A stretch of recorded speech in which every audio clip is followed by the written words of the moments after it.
पिछले वीडियो में हमने कहा था कि हम करेंगे इस टॉपिक में ओम्स लॉ। ओम्स लॉ क्या होता है बेटा? ये साइंटिस्ट जॉर्ज साइमन ओम ने दिया था। ये कौन था बेटा? एक जर्मन फिजिस्ट था।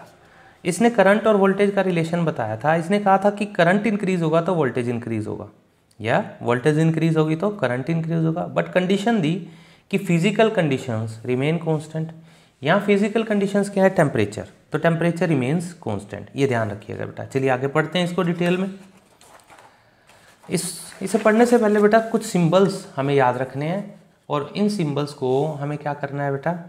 लर्न करना ही करना है, क्योंकि ये आगे यूज़ होने वाले हैं ओम्स लॉ में। इलेक्ट्रिक सर्किट अभी हमने पढ़ा था ना, closed and continuous path through which the electric current flows known as electric circuit. Components क्या है सर्किट के?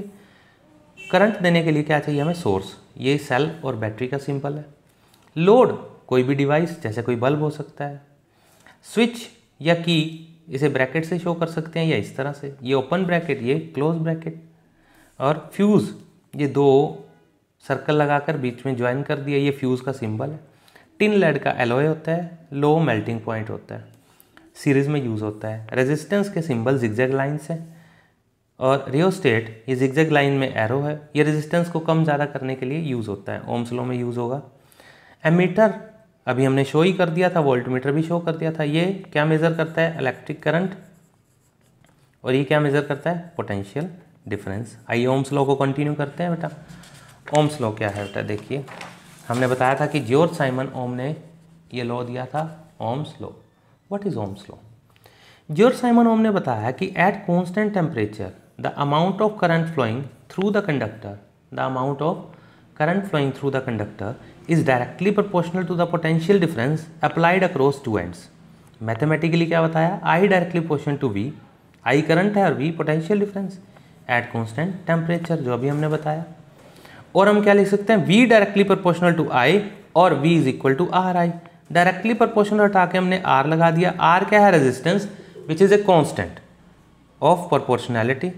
और हमने क्या कहा? इस फॉर्मूले से हमने यहाँ पर तीन फॉर्मूला लिख सकते हैं। V is equal to I R, V by I is equal to R, V by R is equal to I. ये 1 मार्क की definition, 2 marks mathematical formulation, total 3 marks का क्वेश्चन हो गया। इस पे 2 मार्क्स पे न्यूमेरिकल पूछे जाते हैं। क्या है न्यूमेरिकल? देखिए बेटा, रेजिस्टेंस क्या है? जो नई चीज़ हमारे सामने आई है, रेजिस्टेंस क्या है? इसे करंट के रास्ते की रुकावट कहते हैं। यहाँ हम पढ़ेंगे, इससे पहले न्यूमेरिकल देख लेते हैं बेटा। ठीक है बेटा, रेजिस्टेंस, चलिए पहले रेजिस्टेंस बता देता हूँ आपको। Obstacle, obstruction in the direction of flow of current is called resistance. Current को रोकने की एबिलिटी रेजिस्टेंस है। हर कंडक्टर की अलग अलग होती है। It is a natural product of the conductor which oppose the charge flowing through the conductor. इसके एसआई यूनिट क्या है बेटा? किसने दिया था ये? जॉर्ज साइमन ओम ने। तो ओम के नाम पर इसे एसआई यूनिट दिए गए। क्वेश्चन आया, define SI unit of resistance. अभी हमने फॉर्मूला किया था ना, R is equal to V by I, यह हमने यूज़ कर लिया। हमने कहा अगर 1 वोल्ट की बैटरी लगाएं और 1 एम्पियर करंट फ्लो होगा तो रेजिस्टेंस होगी 1 ओम। तो हमने कहा कि if 1 volt potential difference applied carrying a 1 ampere of current then resistance of that circuit is 1 ohm. ठीक है बेटा। और ओम्स लॉ के अकॉर्डिंग डेफिनेशन क्या होगी रेजिस्टेंस की? Ratio of potential difference to the amount of current flowing is said to be resistance. ये क्या होगी मेरे पास? रेजिस्टेंस की डेफिनेशन, और ये एसआई यूनिट की डेफिनेशन। चलिए इस पे 1-2 न्यूमेरिकल्स करते हैं, फटाफट से देखें बेटा। कैलकुलेट पोटेंशियल डिफरेंस इफ, कितना करंट शो किया हुआ ये? 5 ampere. Current flows through the conductor in electric iron of 44 ohm resistance. दो वैल्यू गिवन है, कौन कौन सी बेटा?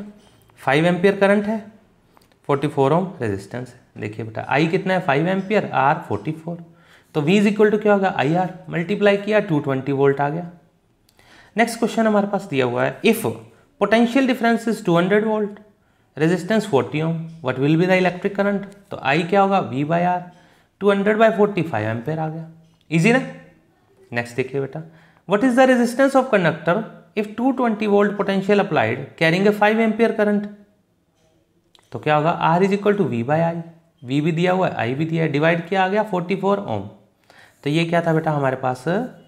ओम्स लॉ से रिलेटेड न्यूमेरिकल्स। आइए हम रेजिस्टेंस टॉपिक को आगे कंटिन्यू करते हैं और उससे रिलेटेड न्यूमेरिकल्स भी आगे पढ़ते हैं बेटा नेक्स्ट वीडियो में। मेरे साथ बने रहिए नेक्स्ट वीडियो के लिए। Pankaj Arora, SI institute. Thank you बेटा।